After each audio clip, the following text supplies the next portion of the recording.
আশা করি মহান আল্লাহ রব্বুল আলামিনের অশেষ মেহেরবানি ও দয়ায় আপনারা সবাই ভালো আছেন।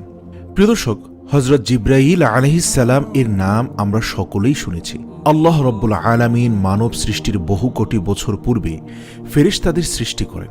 ইহারা পিতার ঔরসে এবং মাতার গর্ভে জন্মগ্রহণ করেননি। যখন তিনি কাউকে সৃষ্টি করতে ইচ্ছে করেন, তখন তিনি শুধু বলেন কুন, তৎক্ষণাৎ সে পয়দা হয়ে যায়। ফেরেশতাগণ মানুষদের মতো পুরুষ বা স্ত্রী নন এবং তাদের কোনো পুত্র কন্যা জন্মায় না। মানুষদের মতো তাদের নিজস্ব কোনো শরীর নেই।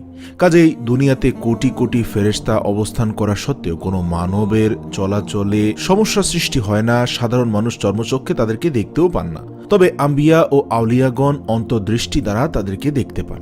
মানুষ ফেরেশতাদেরকে না দেখতে পেলেও ফেরেশতারা সর্বক্ষণ মানুষকে এবং তাদের কার্যকলাপ দেখতে থাকেন এবং কথাবার্তা শুনতে পান। ফেরেশতাগণ অশারীরী আত্মা মাত্র, কিন্তু তারা প্রয়োজন ও ইচ্ছামতো যে কোনো সময় যে কোনো মানব বা প্রাণীর রূপ ধারণ করতে পারে। তাদের কোনো কামনা বাসনা নেই, শুধুমাত্র আল্লাহ তাআলার ইবাদত, জিকির করা এবং আল্লাহর আদেশ পালন করাই তাদের একমাত্র কার্য। তাদের ক্ষুধা পিপাসা হয় না, সুতরাং তাদের কোনো কিছু পানাহারের প্রয়োজন নেই। ফেরেশতাগণ পায়খানা, প্রস্রাব, রোগ ব্যাধি, ভাবনা চিন্তা ও বার্ধক্য হতে সম্পূর্ণ মুক্ত। ক্রোধ, লোভ, মোহ, হিংসা, নিষ্ঠুরতা, পরশ্রী কাতরতা এই জাতীয় প্রভৃত আচরণ এবং মানবীয় গুণাবলী ও মানবীয় সংকটসমূহ হতে এরা সম্পূর্ণ পবিত্র। এদের একজন আল্লাহ তাআলার আদেশ অনুযায়ী এক কাজে নিযুক্ত থাকেন। আল্লাহ তাআলা যাকে যে কাজে নিযুক্ত করেছেন সে সর্বদা সেই কাজে লিপ্ত রয়েছেন। এরা কখনো দয়াময় আল্লাহর আদেশ অমান্য অথবা আপন কর্তব্য কর্মে শৈথিল্য প্রদর্শন করে না। মানুষদের ন্যায় ফেরেশতাদের জীবনায়ু সংক্ষিপ্ত নয়, কিন্তু তবুও এরা একেবারে অমর নয়।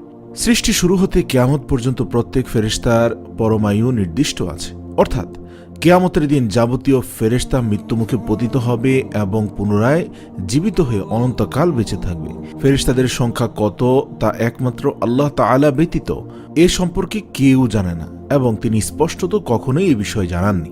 তবে জগতের যাবতীয় জিন, ইনসান, পশু, কীট, পতঙ্গ, দৈত্য, দানব প্রভৃতির সমষ্টি সংখ্যা অপেক্ষা যে এদের সংখ্যা বহু সহস্রগুণ বেশি, এতে কোনো সন্দেহ নেই।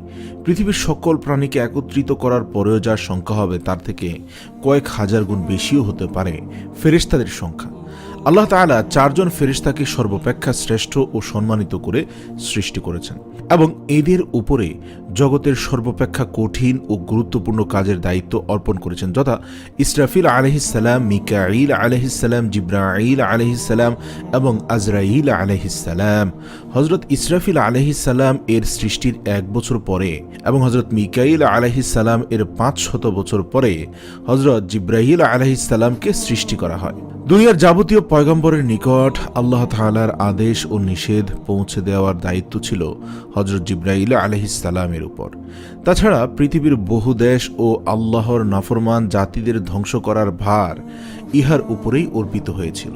আবার কিয়ামতের পর বেহেশতকে সুসজ্জিত করার কাজে বেহেশতের রক্ষক রিদওয়ান ফেরেশতার সর্বপ্রথম উপদেষ্টা ও সাহায্যকারী হবেন হযরত জিবরাঈল আলাইহিস সালাম। পূর্বেই বলা হয়েছে যে ফেরেশতাদের মধ্যে হযরত ইসরাফিল আলাইহিস সালাম আল্লাহ তাআলার সর্বাপেক্ষা অধিক নিকটবর্তী স্থানে অবস্থান করেন। তারপরেই হযরত জিবরাঈল আলাইহিস সালামের অবস্থান।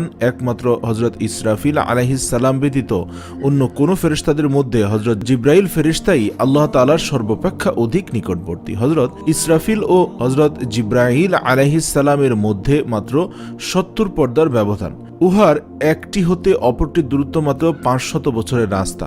হাসরের মাঠে কোটি কোটি মানবের বিচারের দিনে হাসরের এক প্রান্ত হতে অপর প্রান্ত সর্বত্র আল্লাহর আদেশসমূহ ঘোষণা করার এবং হাসরের মাঠে যাবতীয় শৃঙ্খলা বিধানের বিরাট দায়িত্ব জিবরাঈল আলাইহিস সালামের উপরেই অর্পিত হবে।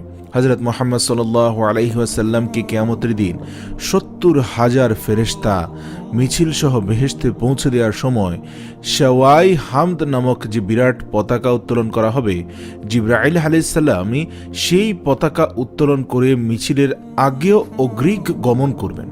হযরত মুহাম্মদ সাল্লাল্লাহু আলাইহি ওয়াসাল্লাম যখন মেরাজে গমন করেন তখন হযরত জিবরাইল আলাইহিস সালাম তাকে সঙ্গে নিয়ে গিয়েছিলেন এবং যতক্ষণ পর্যন্ত তিনি সেখানে ছিলেন ততক্ষণ সর্বদা তার সঙ্গে সঙ্গে থেকে আসমান জমিন বেহেশত দোজখ এবং মধ্যবর্তী যাবতীয় বিষয় সম্পর্কে সরজমিনে হযরত মুহাম্মদ সাল্লাল্লাহু আলাইহি ওয়াসাল্লামের প্রশ্নের উত্তর প্রদান করেন। তিনি যাবতীয় বিষয় হযরতকে বুঝিয়ে দিয়েছিলেন এবং যাবতীয় ফেরেশতা ও আম্বিয়া আলাইহিস সালামের রূহের সাথে রাসূল সাল্লাল্লাহু আলাইহি সাল্লামকে আলাপ পরিচয় করিয়ে দিয়েছিলেন এই জিবরাইল আলাইহিস সালামই।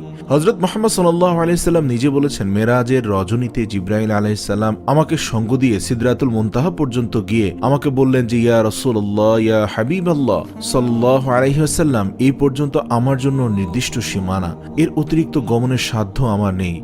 আমি যদি এর এক পাও অগ্রসর হই তবে আল্লাহর নূরের তাজাল্লিতে আমার ৭০,০০০ পাখা সব পুড়ে ভস্ম হয়ে যাবে। হাদিস শরীফে উল্লেখিত আছে যে হযরত মুহাম্মদ সাল্লাল্লাহু আলাইহি সাল্লামের ইন্তেকালের পূর্বে হযরত জিবরাইল আলাইহিস সালাম শেষবারের মতো মুহাম্মদ সাল্লাল্লাহু আলাইহি সাল্লামের সহিত সাক্ষাৎ করতে এলে তিনি জিজ্ঞাসা করেছিলেন, হে জিবরাইল, আমার মৃত্যুর পর তুমি কি কখনো আর দুনিয়াতে আসবে? তখন জিবরাইল আলাইহিস সালামের উত্তরে বলেছেন, ইয়া রাসূলুল্লাহ, ইয়া হাবিবাল্লাহ সাল্লাল্লাহু আলাইহি সাল্লাম, আপনার ইন্তেকালের পরেও আমি আরো 10 বার দুনিয়াতে আসব এবং এক একবার এক একটি জিনিস আমি দুনিয়া থেকে তুলে নিয়ে যাব। আজ পর্যন্ত শুধু দিয়েছি, তখন শুধু তুলে নিয়ে যাব। প্রথমবারে সবর, দ্বিতীয়বারে লজ্জা, তৃতীয়বারে ভালোবাসা, চতুর্থবারে ন্যায় বিচার, পঞ্চমবারে বরকত, ষষ্ঠবারে দানশীলতা। আল্লাহু আকবার। এছাড়াও তিনি বলেন, ষষ্ঠবারে দানশীলতা, সপ্তমবারে সত্যবাদিতা, অষ্টমবারে হালাল রুজি, নবমবারে দ্বীনি তালিম এবং সর্বশেষ কোরআন মাজিদ দুনিয়া থেকে উঠিয়ে নেয়ার জন্য একাধিক্রমে আমাকে আরো 10 বার দুনিয়াতে আসতে হবে। আমি 10 বার দুনিয়াতে আসার পরেই কিয়ামতের পূর্ব আলামত প্রকাশিত হবে। হযরত মুহাম্মদ সাল্লাল্লাহু আলাইহি ওয়াসাল্লাম বলেছেন, হযরত জিবরাইল ফেরেশতা এবং সর্বমোট ৭০,০০০ পাখা আছে। তার মাথা থেকে পা পর্যন্ত সর্বাঙ্গ জাফরান রঙের সুদৃশ্য পালকে আবৃত। উহার প্রত্যেক পালকের অগ্রভাগে একটি করে উজ্জ্বল আলোকে সংলগ্ন তারক চক্ষুদয় সূর্য সমতুল্য। ইহাই তার স্বাভাবিক রূপ। কিন্তু তিনি ঐশী গ্রন্থ নিয়ে পয়গম্বরদের নিকট আগমন করতেন। তখন সুন্দর সাদা পোশাকে সুসজ্জিত সুফি মুত্তাকি মানুষের আকৃতি ধারণ করে আসছেন। হাদিস শরীফ উল্লেখিত আছে যে হযরত জিবরাইল আলাইহিস সালাম প্রত্যহ ৩০৭ বার নূরের সমুদ্রে গোসল করেন। গোসল করার পর তিনি যখন নিজের পালকগুলো ঝাড়তে থাকেন তখন তার পালক হতে যত ফোঁটা নূরের পানি ঝরবে তার প্রত্যেক ফোঁটা হতে এক একজন করে ফেরেশতা পয়দা হয়। এই ফেরেশতাগণ আকারে ছোট হলেও চেহারা অবিকল জিবরাইল আলাইহিস সালামের মতোই। এরা জন্মগ্রহণ করার সঙ্গে সঙ্গে আল্লাহর গুণগানে লিপ্ত হয় এবং কিয়ামত পর্যন্ত আল্লাহ তাআলার প্রশংসায় লিপ্ত থাকে। আল্লাহু আকবার, সুবহানাল্লাহ।